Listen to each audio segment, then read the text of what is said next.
श्री राधे कृष्ण। आज के इस वीडियो में हम लोग श्रीमद् भगवत गीता का प्रथम अध्याय पढ़ेंगे, समझेंगे और अपने जीवन में चरितार्थ करने की कोशिश करेंगे। श्री गीता जी प्रत्यक्ष श्री कृष्ण के मुखारविंद से निकली हुई है। इसमें भगवान स्वयं खुद को प्राप्त करने के लिए जीवों को अपने ही मुखारविंद से मार्ग बताए हैं कि प्राणी मुझे चाहे तो दो मुख्य मार्गों से प्राप्त कर सकता है। एक है सांख्य योग, दूसरा कर्म योग। संपूर्ण पदार्थ मृग तृष्णा के जल की भांति अर्थात स्वप्न की सृष्टि के सदृश मायामय होने से माया के कार्य रूप संपूर्ण गुण ही गुणों में बरतते हैं। ऐसा समझकर मन, इंद्रिय और शरीर द्वारा होने वाले संपूर्ण कर्मों में कर्तापन के अभिमान से रहित होना तथा सर्वव्यापी सच्चिदानंद घन परमात्मा के स्वरूप में एकाकी भाव से नित्य स्थित रहते हुए एक सच्चिदानंद घन वासुदेव के सिवाय अन्य किसी के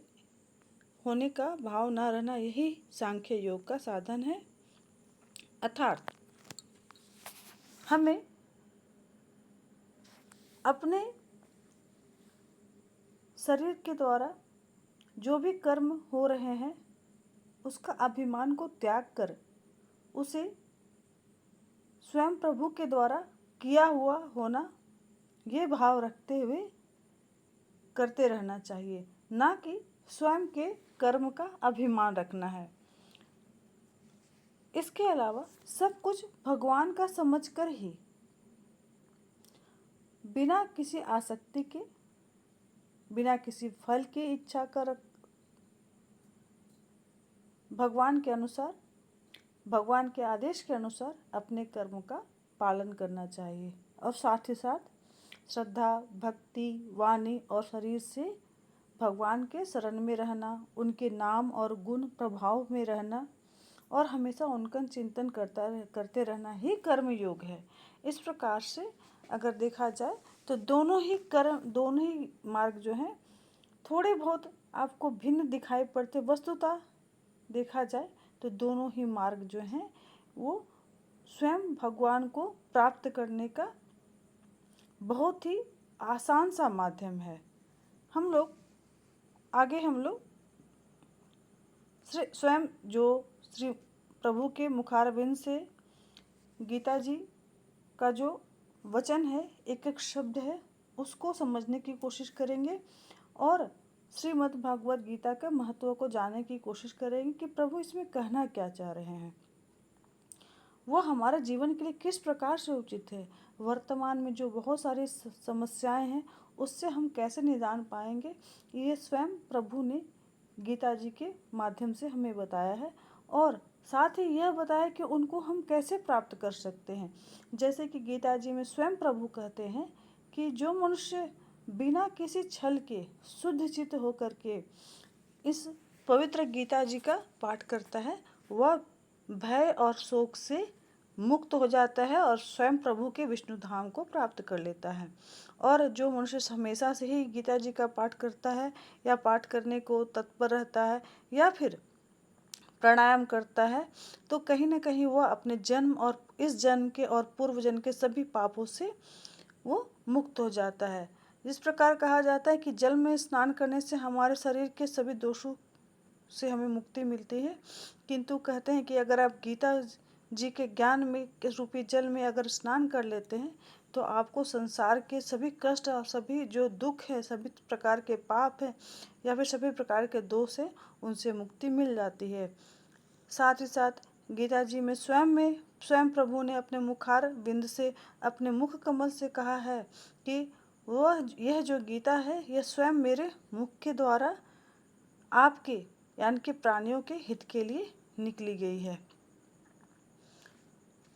गीता जी में महाभारत के प्रमुख पर्वों में जो भी महत्वपूर्ण चीज़ें श्री कृष्ण जी के मुख से निकली हैं उसमें उसे आप गीता रूपी गंगा जल के रूप में अगर आप पी लेते हैं तो आपको दोबारा इस जन्म के या फिर दोबारा इस संसार के जन्म मरण के चक्कर में पड़ना नहीं पड़ेगा। वहीं आप कहते हैं प्रभु कि कृष्ण वह गाय हैं जिनका दुग्ध अगर मानव पी लेता है तो हम अगर उन्हें उनके उस दुग्ध को अर्जुन रूपी बछड़े के समान या फिर एक तुच्छ मानव के समान, जिसे अत्यंत नितांत आवश्यकता है कि हमें कोई ज्ञान रूपी अमृत प्रदान करे, जिसको पीकर हम श्रेष्ठ हो जाएं, हमारी बुद्धि श्रेष्ठ हो जाए, तो समझ लीजिएगा कि ये श्री कृष्ण ही वो गाय हैं, श्री कृष्ण या जो गीता जी हैं वो उनका जो दुग्ध है, जिसको हम पान करके अपने मन अपने जीवन को सरल कर सकते हैं, आसान कर सकते हैं, दुखों से मुक्त हो करके स्वयं प्रभु का आश्रय प्राप्त कर सकते हैं। अर्थात गीता जी ही एकमात्र उत्तम शास्त्र हैं जिन्हें श्री कृष्ण ने अपने मुख कमल से प्रकट किया है। प्रभु जी के द्वारा ये जो गीता है हमारे जीवन के लिए और हमारे जीवन की सभी समस्याओं को समाधान करने के लिए अत्यंत ही जो है परम साधन है। तो आगे हम लोग गीता जी के प्रथम अध्याय के बारे में जानेंगे, तो वो आपको नेक्स्ट वीडियो में आएगा। नेक्स्ट वीडियो का ज़रूर वेट करेगा और जितने भी वीडियो हैं आप ज़रूर देखेंगे तो आपको श्री गीता जी के श्रीमद् भगवद गीता के जो महत्वपूर्ण चीज़ें हैं बिल्कुल ही आसान शब्दों में बताने की समझाने की कोशिश की जाएगी। अक्षरशः उनका पाठ किया जाएगा। आप ध्यानपूर्वक सुनेंगे तो जितना आपको पढ़ने का लाभ मिलता है उतना ही कहीं न कहीं आपको सुनने का भी लाभ मिलता है, क्योंकि प्रभु स्वयं कहते हैं कि अगर हम किसी चीज़ को खुद नहीं कर सकते, लेकिन अगर कोई और इसको अपने वक्तव्य में कहता है तो उसको सुनने का भी उतना ही लाभ होता है, क्योंकि ये स्वयं प्रभु के वचन हैं। ये मैं सिर्फ माध्यम हूँ। मैं प्रभु के सामने या प्रभु की कृपा से या फिर प्रभु के आशीर्वाद से, उनकी आज्ञा से ये जो शब्द हैं उनके ही शब्द हैं, जिसको मैं कोशिश कर रही हूँ उनके शब्द को उनके ही आदेशानुसार जो भी सक्षम जो भी पॉसिबल हो सके सामान्य शब्दों में आपको सामने प्रस्तुत करूँगी। तो नेक्स्ट वीडियो ज़रूर देखिएगा। चैनल पर नए हैं तो चैनल ज़रूर सब्सक्राइब कर लीजिएगा।